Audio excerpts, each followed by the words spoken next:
Andrea, I love having you here because we can talk about anything together. As a Latina, what was it like talking about mental health at home? So it's a hard topic.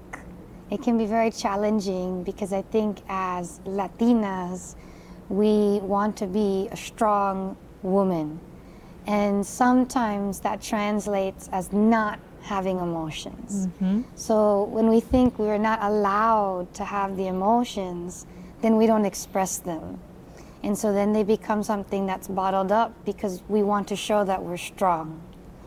And so what I've learned though is strength comes from letting the emotions out. Because when you can become empty of those emotions, you actually have more stability. And so, and also learning that emotions really means energy in motion. So it's just allowing the energies to flow. And when we can let them flow, we actually come back to our peace. And so I've learned to allow the emotions to happen. And by talking about them, even if it's uncomfortable sometimes, it actually helps move that through and I come back to my peace. But, I love that, but I feel like as growing up, that was not possible. Yes. It was hard to talk about my feelings when I wasn't allowed to have any. Yes. You were not allowed to have feelings unless you're just happy and you behave. Right.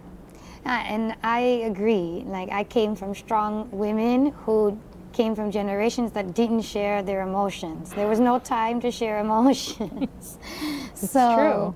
So then you try to embody that. And so it is a challenge. It's a challenge that we still face today as Latin women, but it's something that we're growing through. And it's something that we can still learn because back in our roots, there was no stopping the emotions. It was learning how to cater to them in a way that was healthy so you come back and be that strong woman that you already are. Agreed. I also find it incredible how we pick up behaviors from our parents or our mothers. Like sometimes we end up becoming what our mothers have been, which is you be a strong woman that doesn't have time to be sad or to express how they feel because you got to keep going. And I think it's so important to break that. What do you think? I agree. I think it's very important to break it because if we don't, we just keep passing it on to the next generation, and then the next generation has a heavier cup. Instead of emptying our cup all the time, emptying in a good way where we're not holding on to emotions that don't allow us to feel that happiness that we all want to feel. So it's by breaking the cycle is by talking about them and talking them in safe spaces and creating safe spaces for others to also express their emotions. I love that. And I also find that no space is really safe, but we can probably make them brave. Yes. And bravery comes from being vulnerable. Yes. And your tools are so incredible.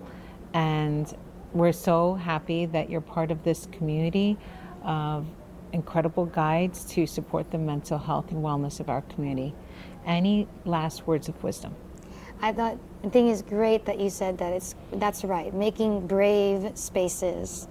Because once we express ourselves and we become more comfortable expressing ourselves, then it becomes something very natural.